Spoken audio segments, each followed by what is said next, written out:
The car industry is a very, very interesting place. I don't think many industries get as much regulation as this, and sometimes this regulation brings some really cool innovations to the mix. Sometimes it brings absolute gimmicks that do nothing for the consumer's driving experience, and sometimes they make the experience even worse, like soft limiters.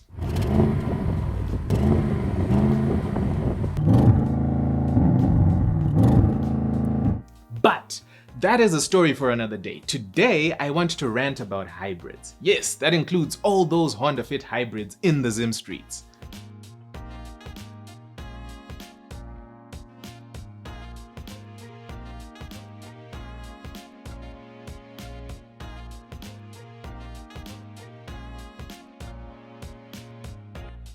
Let's look at where it all began in 1885, when a one Carl Benz decided to make the first ever automobile. It was a three-wheeler powered by a petrol engine, and as you might expect, it didn't go that fast.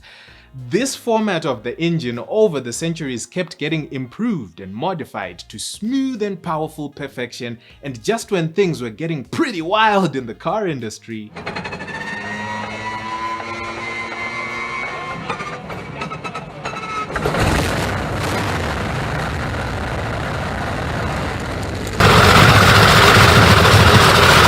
there was the oil crisis of 1973 that sort of tamed the engine side of innovation and gave us some really fun and powerful engines in the small cars, some of which influenced the likes of the Golf GTI, fun cars.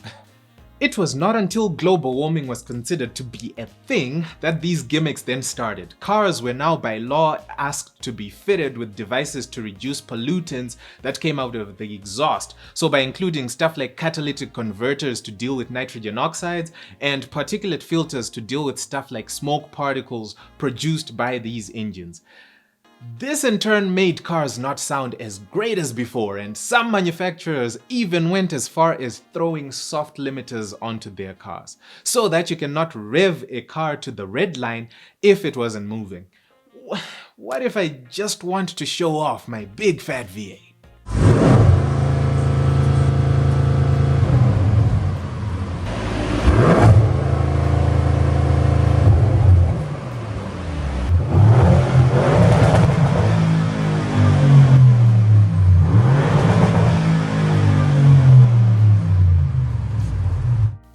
These mods did not move the needle, and so manufacturers then started adding electrical systems to the conventional internal combustion engine. So at low speeds, the electric part of the engine drove the car, and then at higher speeds, the internal combustion engine took over. This did reduce emissions, but some then marketed it as a feature for saving fuel, which kind of felt like a scam. So no, these sort of hybrids did no such thing. All they did was make a hybrid car slower than the non-hybrid version, and also whatever fuel savings you got from running the car in electric-only mode would be demolished by the added weight of the electrical system, plus the fact that the batteries are going to be charged by the same engine, meaning as they are charging, the load on the engine is greater than on the same car without the hybrid pack. And it doesn't end there. Precious cabin and luggage space is taken up by these batteries, meaning such cars end up using some utility that you would probably be looking for in the first place. Oh, and don't even get me started on servicing and maintenance. A hybrid car has more bits on it than a non-hybrid car. This means it's more complex because it's essentially two different types of power units on one car. It is more expensive to service a hybrid than it is to service a pure electric car or a pure internal combustion engine car. If the battery dies, which it will after 6 to 10 years or 160,000 kilometers, it's basically an extra bag of cement that you will be lugging around because it weighs about 42.5 kilos. So basically all the gains that this type of hybrid offer in terms of more torque, slightly better fuel consumption, and range are immediately nullified by the increase in running costs and also up to 60 liters less boot space to work with. So why do hybrids still exist? There is one big reason, which is carbon tax. Taxes are really a pain for everyone except the taxman, but this tax exists primarily because of the worry about emissions that we talked about earlier. This carbon tax is factored into every car when it's bought, but also there is a fleet carbon emissions quota that car manufacturers have to abide by on all new cars that they make. Some hefty fines are ready to slap any vehicle manufacturer who goes above this limit, and so to manage that, manufacturers have resorted to making smaller engines with electrical assistance, mainly to manage these fleet emission levels. So whilst we adapt to the future of cars running on batteries, it looks like we are going to keep getting more and more hybrids. But not all hybrids are actually bad. In 2016, we saw a trio of cars that made some of the biggest headlines in the car world ever. It was a Porsche 918 Spider, a Ferrari LaFerrari, and my personal favorite, the McLaren P1.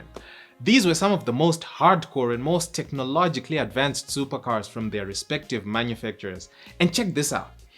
The Porsche 918 Spider had roof-mounted exhausts and the fastest 0 to 100 km/h time of any production car ever. 2.2 seconds, according to a test done by Car and Driver.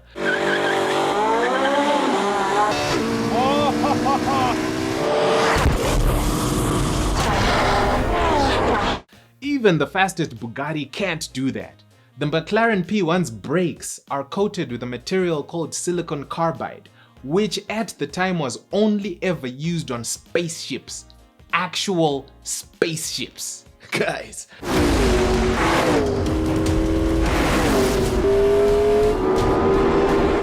But the highlight of this trio of bedroom poster-worthy whips was that they all have hybrid engines. One perk of these hybrid systems was that it filled in for the normal petrol engine whenever it was not performing at its best. So when the turbos are still spooling up to create boost, or when the car is changing gears, the electric part will jump in and fill in these gaps, so you were always slammed into your seat as long as your right foot was pressing on the right pedal. And when you really did want all the power, you could put these cars into their hardcore track modes, and this could allow you to push a button to get the electric motor to run whilst the engine is also running constantly for more speed for a short period of time, or more power, or more torque. So it kind of worked like NOS if you have played games like Need for Speed, you know what it is. It's wild. And that's pretty much for me the best part about hybrids, helping out the engine when it's not at its best to always give you the best possible performance. Or to give you enough electric power to nurse your car to the nearest petrol station, for those that allow you to do that. So, scam is not always the same as bad, so let me explain. I approach the scam part of hybrids from a consumer's point of view. As a consumer, hybrids are bringing the most complex form of a power plant in the car industry, and consequently more points of failure, more parts to service and fix, and greater running and servicing costs in the end. Also not forgetting the golden boot space lost to the battery pack. As a consumer, the performance and fuel consumption savings look like they will be eroded by the inherent added costs of hybrid systems, giving me zero net gains for choosing hybrid over non-hybrid. But collectively, there are some wins for the industry and the environment. The industry gets to improve battery tech and electric systems for the inevitable electric future of mobility, and in the process saves these vehicle manufacturers from very costly fleet emission fines. And the reduction in emissions means slightly better air quality for all and happier polar bears. If you own a hybrid, I want to know your experience in the comments. If you feel the need to make your comment a thesis, be my guest. I'll read the whole thing. See ya.